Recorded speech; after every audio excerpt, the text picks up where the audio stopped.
The 1%er Podcast with Sam Bakhtiar, bringing you the 1% knowledge to help you reach your full potential. Learn what it takes to rise above the 99% and become a 1%er. Hey, what's going on, guys? This is your host, Sam Bakhtiar at the 1%er Podcast. And today I have the king of covers, Mr. Jason Ellis in the house. What's up, brother? What's up? How's it going? How you doing? Fantastic. How are you doing?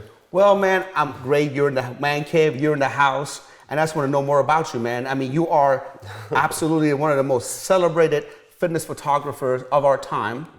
You know, you have done how many covers? I mean, I don't even know the numbers. Well over 500 now. Well over 500. So over 500 of your photos have graced the covers of certain magazines. Yes. You know, and I want to know the process. I want to know about the beginnings. How did you get into the business?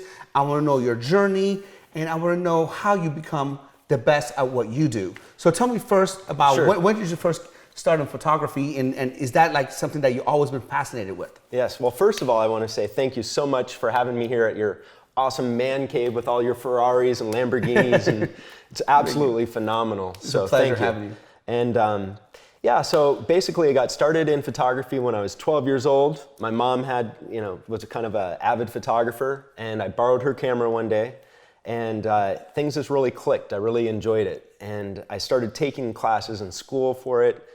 I won the Arizona State Photography Contest 4 years in a row when I was in high school. First year I entered 3 different categories, and I won all 3. So was your mom a photographer? She wasn't a photographer, but that was one of her hobbies. So she had, cameras and all that kind of hobby. So you took it and you fell in love with it. Yeah. And you just took it to a whole new level. Exactly. Okay, just right away I started posing people. I started telling them how to, certain facial expressions, dressing them a certain way. It's just kind of like, it just was kind of like a natural thing. Yes. Yeah.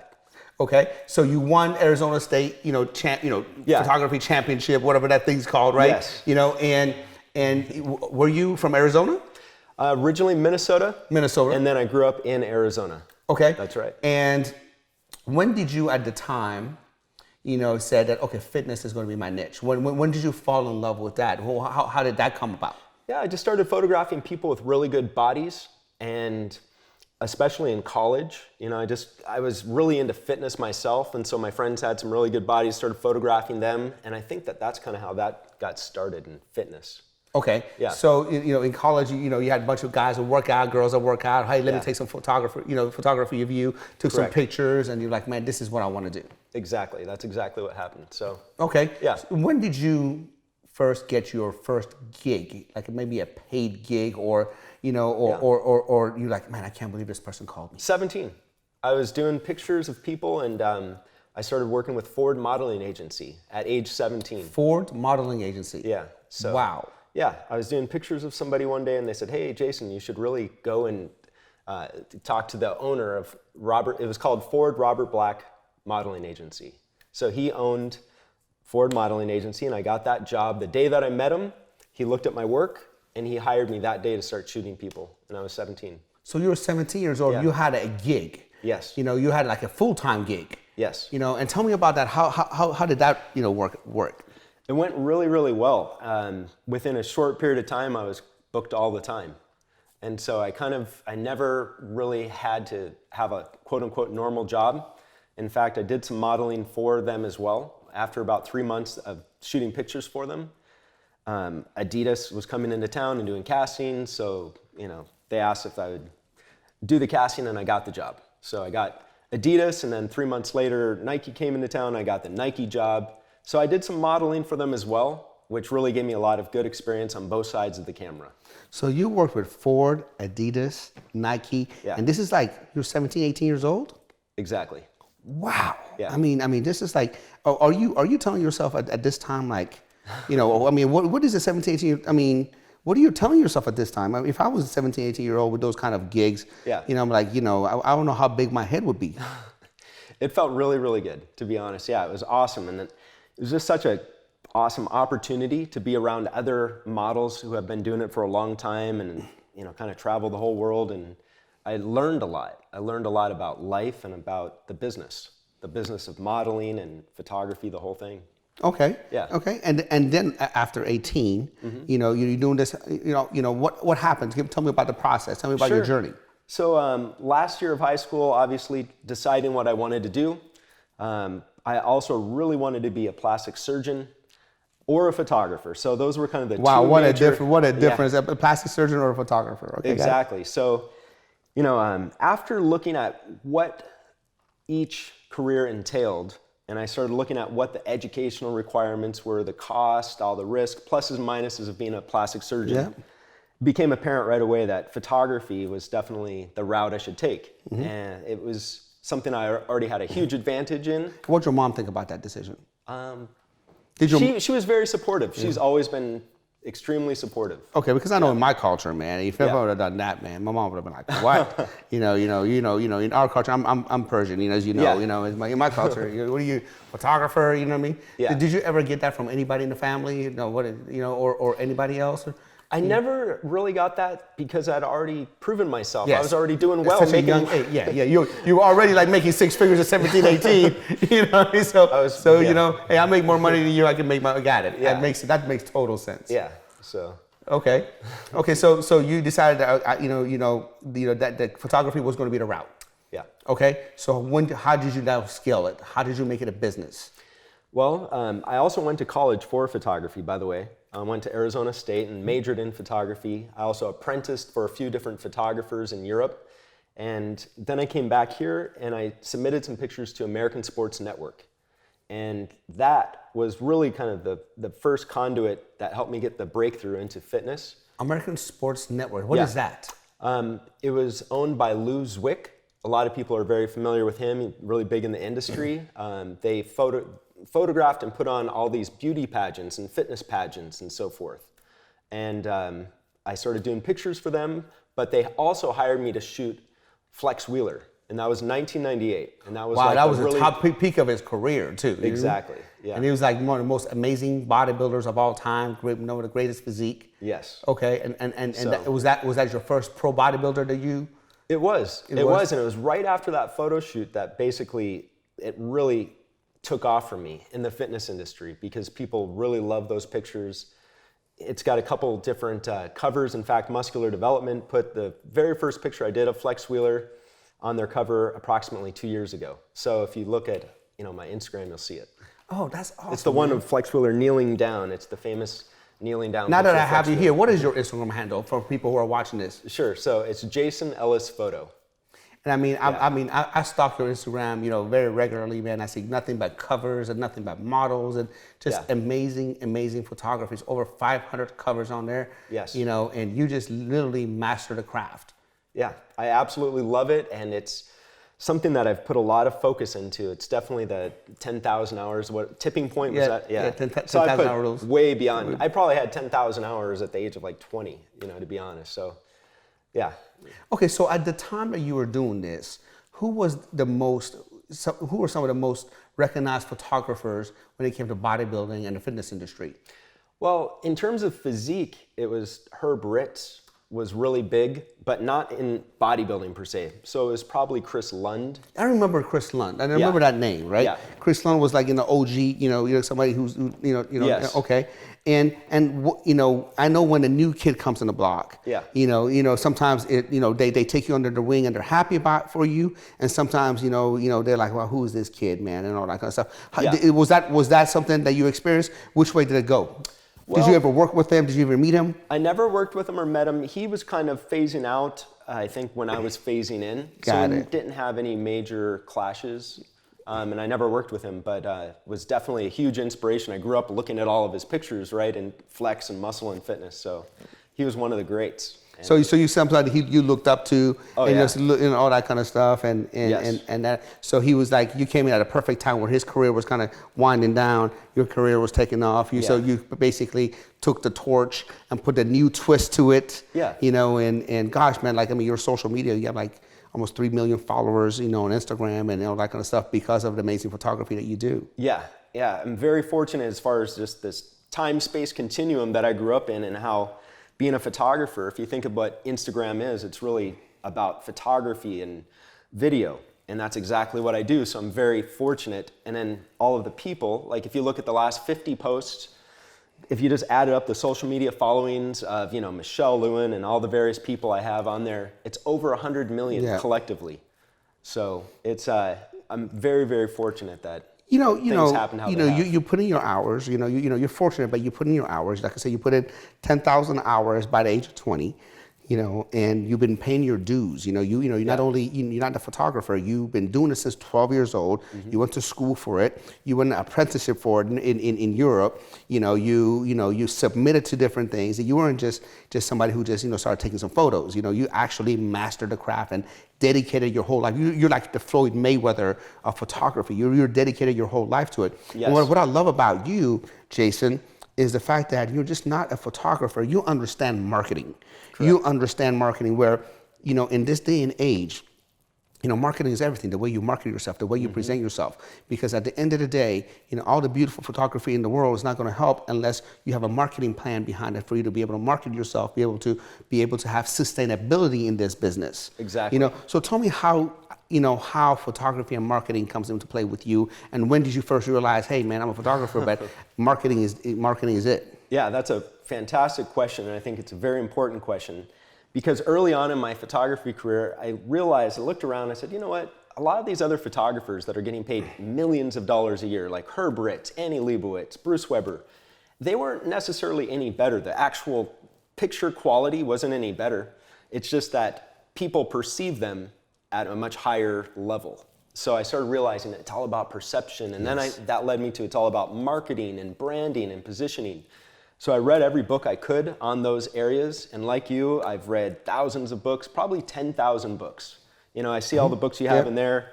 I just stopped collecting because it just takes up too much space and it's ridiculous, right? So that's a huge, huge thing. I'm a huge advocate of reading and learning, and I just love it. And that's a huge thing in life, by the way. If you really, really want to excel in anything, read. It's just so amazing for your mind. I'm starting to see some patterns in your career, and that just comes about passion. Mm-hmm. Passion. You get passionate about this, photography. You pick up at 12. You go all in.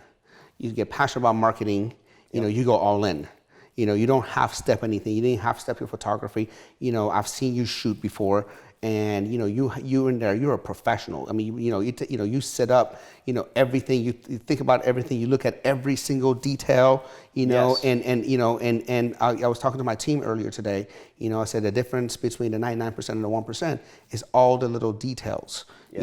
And you are the king of not only covers, but you're the king of details. And every time I've seen you do any project, just the detail of your work and every little thing, man, it's just astonishing. Thank you very much. I totally agree. It's about the details and passion. And I think Steve Jobs really said it best, that when you're passionate about something, you put 10 times more energy into it. You wake up early, you stay up late, because it's just something that lights your soul on fire, and you just put all your energy into it. Yeah. And to me, that's the only way to live. And evidently you do that too. So, I think we're kindred spirits in that. And I know, you work with a lot of different supplement companies, a lot of different companies as far as marketing and all that kind of stuff. Tell me a little bit about your career in that, in that regard. So marketing I just got hired by the largest supplement manufacturer in the United States called Robinson Pharma. Robinson Pharma, okay. Yes. So just got hired to be their vice president of marketing. So yeah. Nobody, I don't think anybody in the industry has better connections than you do. So I think they made the right hire. Correct. Okay. Yeah. So I think I bring a lot to the table, definitely with all the connections, all the different supplement companies I can bring to the table. But also just in marketing and social media marketing and branding and positioning.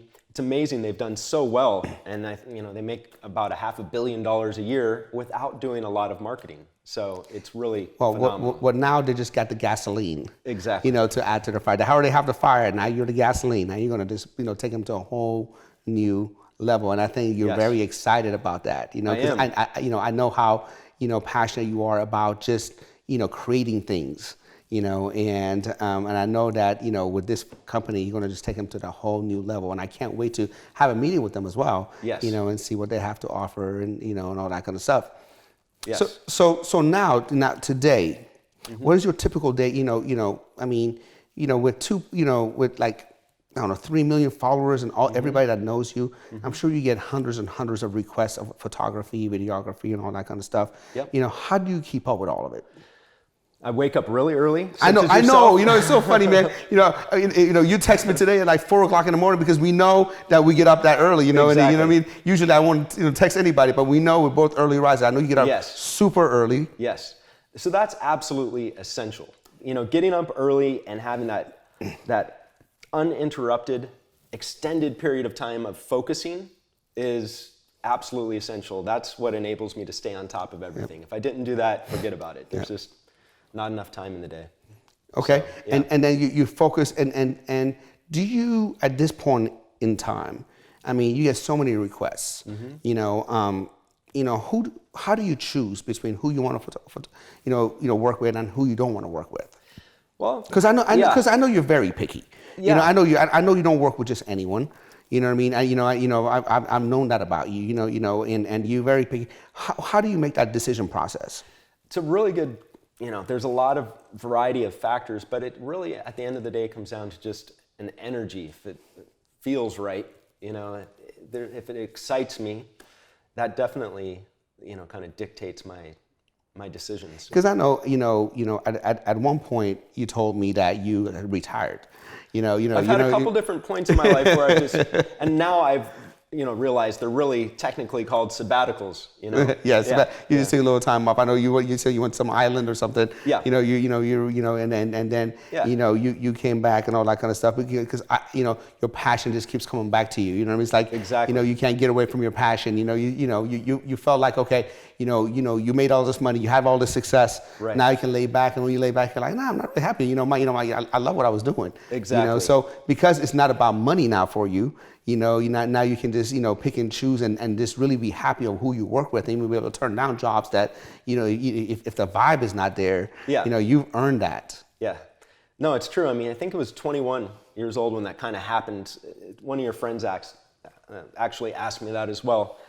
And that was the age where it kind of like realized I had enough money to pretty much do whatever I wanted. At 21? At 21. Jesus. Yeah. And so I moved to Grand Cayman. And I was looking, where's the most beautiful place to move? And I got this place right on the ocean. It was a small little place, but it was right there on the ocean. 21 at Grand Cayman. Yeah.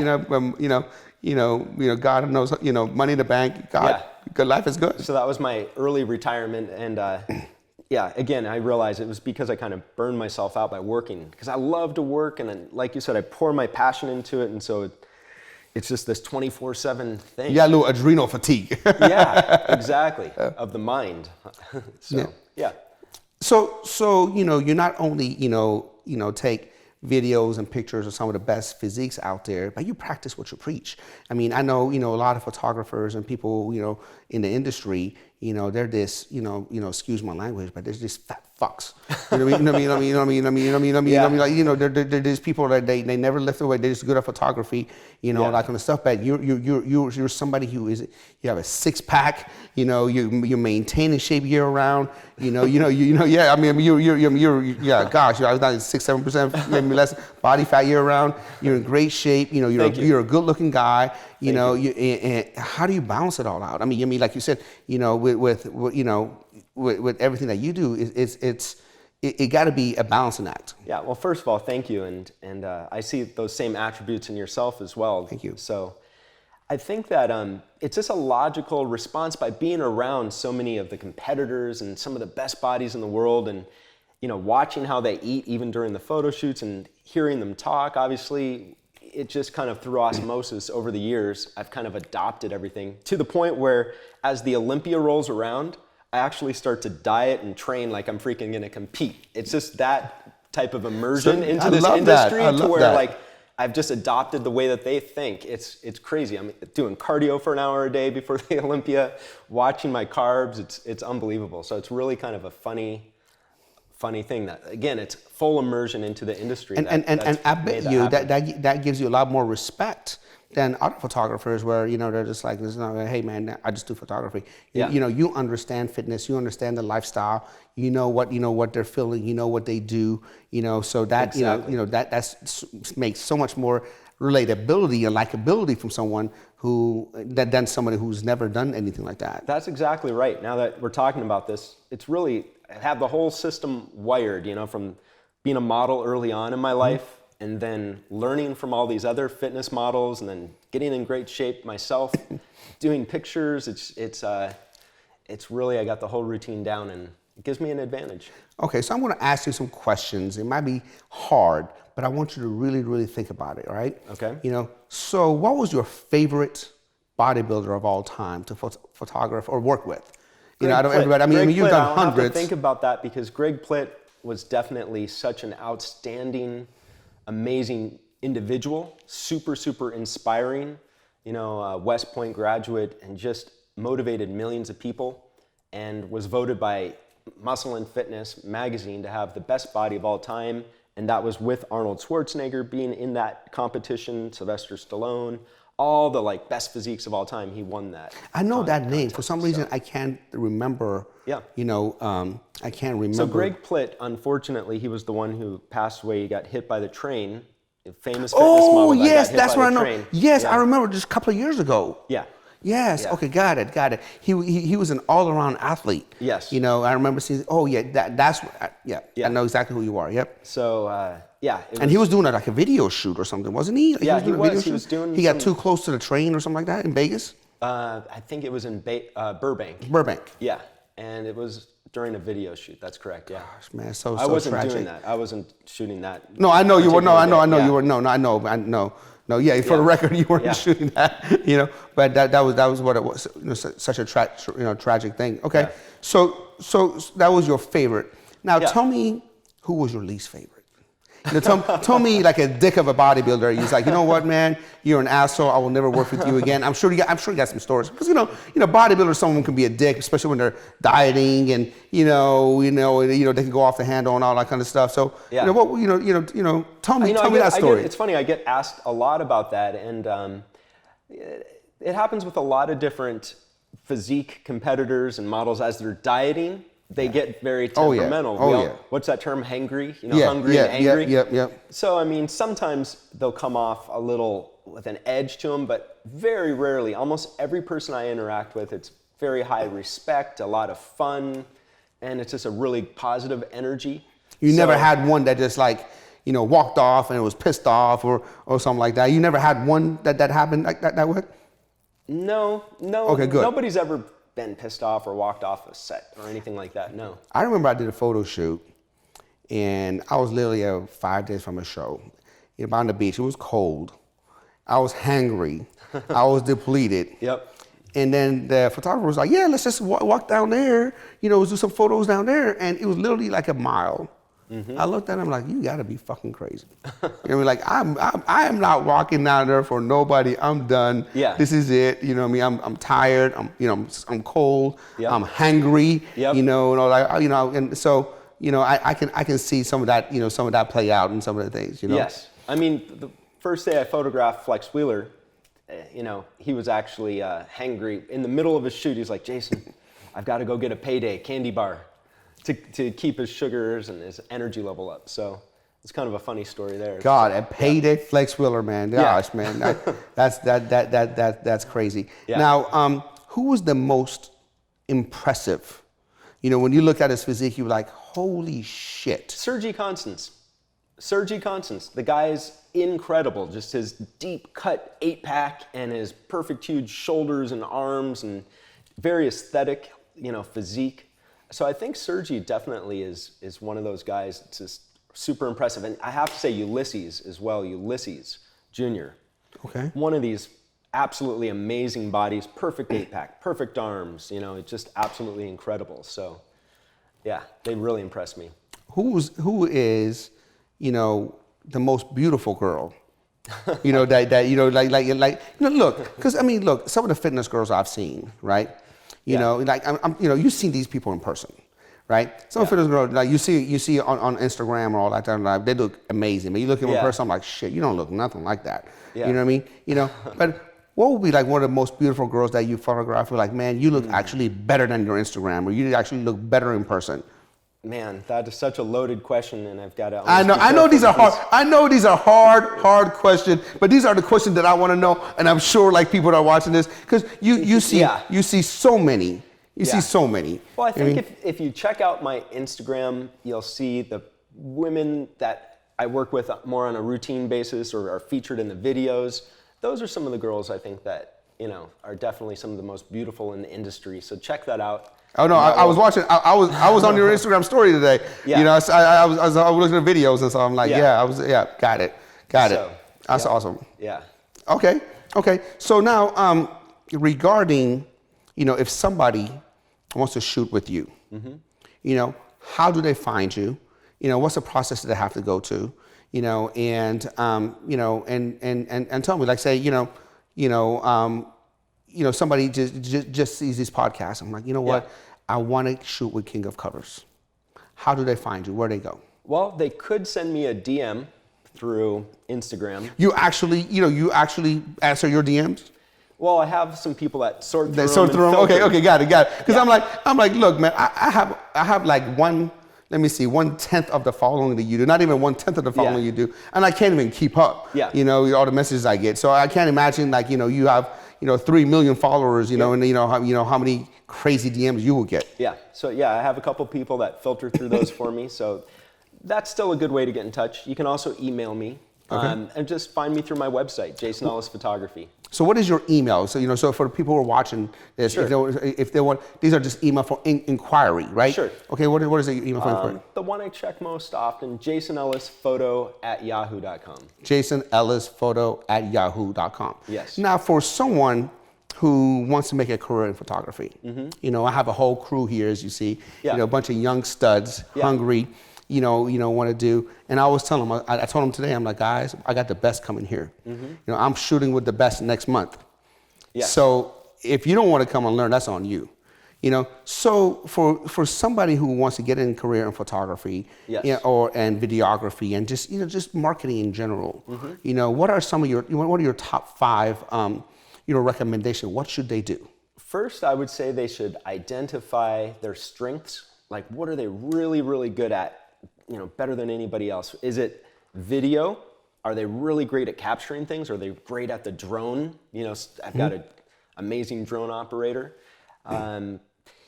Once you identify what it is you're really, really good at, then specialize in that. That's what I'd recommend. So it's so important. I'm so glad you mentioned that. Because look, I always tell people, here's the difference between generalist and a specialist. If you have a heart problem, do you want to go to a generalist, somebody who works on, your ears, nose, throat, arms, knees, and back, and heart, or do you want somebody who just works on the heart? Obviously you want to do that, and when you're a specialist, you can demand higher prices, right? And you want to be able to be the best at that one thing. A lot of people think they want to be a jack of all trades. Exactly. Your specialty. I mean, even though I know that you can do anything, your specialty is fitness. You are the king of covers in the fitness. That's what your specialty, and that's what you're known for. And that's why you can demand the prices that you do, because you've proven yourself in that specialty, in that niche. Right. Thank you for bringing that up. What's the second one? I'm sorry, the second, what was the So the top 5, so what are the top 5 things that you would tell someone that's getting started in this business, for them to be successful? Okay. So let's see, after you discovered what your niche. I would say then learn about marketing and how to market yourself, and so that people know you specifically for that. So for example, with me, I realized people really wanted covers. So, if you study marketing, you want to, use alliteration.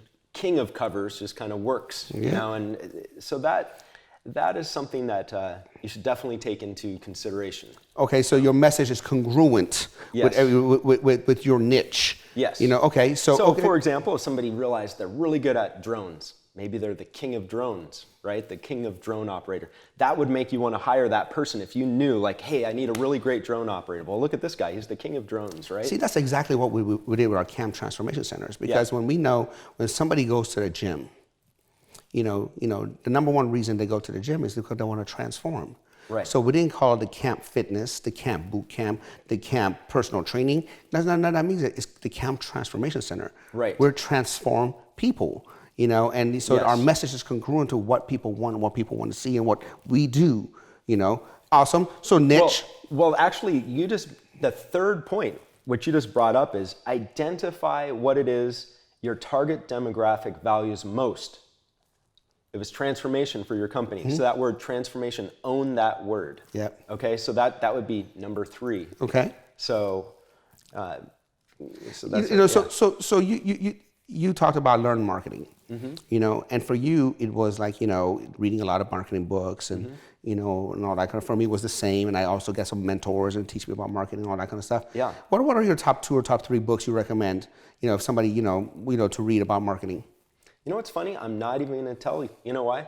It's my proprietary information, and I don't like to create competition. Nice. That's how I am. Love it. Yeah. Love it. So there's some things that you like, you know what, man, I want to just keep to myself. Yeah. You know, and I'm not going to be able, you know, these are my things. That's the power of knowledge. And so. Look, here's the thing. It's out there. You went and found it. If somebody wants it bad enough, they're going to go find it. Yeah. You know what I mean? So, you know, it obviously is not that problem. They can go to Barnes & Noble, search for it. Is on Amazon, search for it. But go search for it. Bottom line, get your ass up. Yes. Go look for it. You know, dedicate your 10,000 hours and get it done, right? Yes. Now people will be scouring. What books could these possibly be? But they're really quite magical books. And it's, you know, what's interesting, I notice this in almost all professions, that whether you're a physician, whatever it might be, there's always like 1 or 2 key books that are like absolute essentials, and once you identify that, it almost takes the wind out of their sails, because it's like almost all the essential knowledge that makes that person who they are. Is the competitive edge. Yeah. So it's like they say, a good magician never gives away his tricks, right? So you know, you being who you are and being known one of the most celebrated photographers, you know, for fitness, you know, I'm sure you get hit up with a bunch of you know, younger generation kids and say, hey man, mentor me. Can I be an apprentice? Can I be a fly on the wall? You know, do you allow that, or do you say no? You know, this is the way I do things are proprietary. I don't really, you know, want to, you know, there's no right or wrong answer. Yeah. You know, I'm sure you get. I get hit up all the time. Yeah. You know, do you get hit up all the time? I do. How do you respond to that? Yeah. So usually if they bring something to the table, a certain skill like drone operation, for example, or if they're really good at lighting, or if they're really good at sound, if I do videos, usually, you know, I'll either hire them or they can be an apprentice. So I'm open to it, just depending upon what the project is. You can't be just a blood sucker, right? You know, just somebody over here, just take. Yeah. You got to bring something to the table. Yes. And do you have a vetting process? I know for everybody here, and for every single person here, you know, my vetting process has always been, hey, you want to work for me? You got to work out for me. We got to work out with me at 4 a.m. Show up. And I see if they show up at 4 a.m. And if they show up at 4 a.m., I'm like, okay, you passed the first test. You know, let me see if you can show up at 4 a.m. for a week. You know, and then they pass the second test. You know, and these are like a loop. You know, so this way you're not, you know, working with a bunch of assholes, right? A bunch of people who just want to take from you and just want to just waste your fucking time and you know, and just waste your energy. You want to make sure these people are legit, because I'm sure you don't mind helping people as long as they're not wasting your time and they're bringing something to the table. Exactly. Got it. Yes. Got it.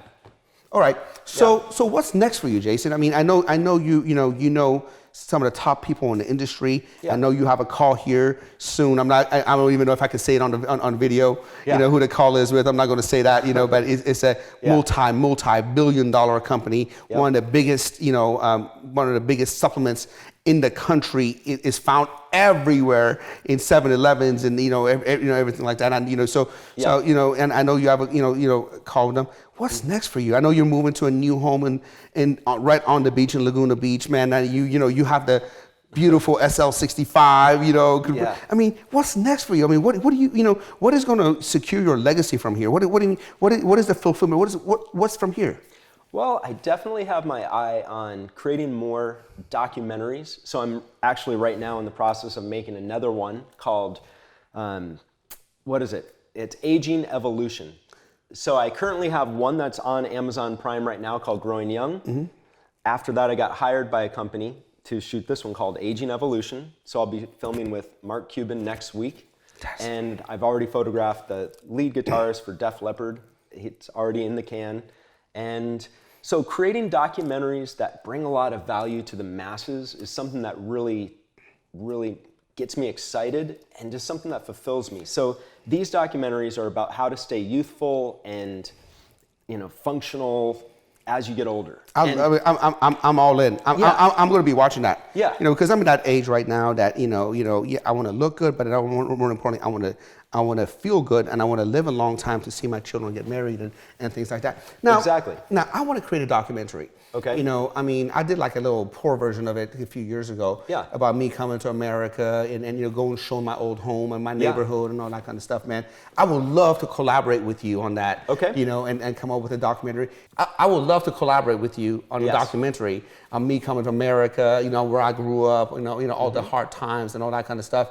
How does a documentary get on Amazon or Netflix or anything like that? Sure. So for Amazon, because I have one on Amazon Prime now, there's actually a process of submission that you have to go through, and you can just find it on Amazon's website. And so essentially, after you submit the documentary, it has to be submitted in the perfect format that's acceptable to them, and it has to be a certain duration. You have to show that you have the rights to all the content in the documentary. You also have to have it subtitled, and then once you have all of those essential ingredients, then they'll approve it. And then once it's approved, you have to link your bank account to Amazon, and then for every time it gets rented, because for Prime members it's free, but for non-Prime members they have to pay like a $2.99 rental fee. And so one of the documentaries I've created already has several million minutes streamed. So it's been viewed a lot. So wow. Yeah.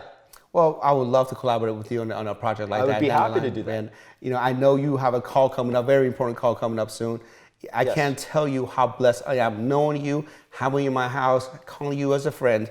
Thank you. And I can't wait to see what's in the future, and I can't wait to shoot with you on May 24th. Yes. Looking forward to it. Thank you, Sam. Jason Ellis, King of Covers in the house. Yes. Go check him out at jasonellisphoto.com.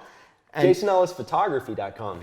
JasonEllisPhotography.com. And your Instagram handle is? Jason Ellis Photo. See, I knew it was Jason Ellis Photo somewhere. Yeah. Everybody already knows that anyway, so. Awesome. Thanks for tuning in. God bless. All right.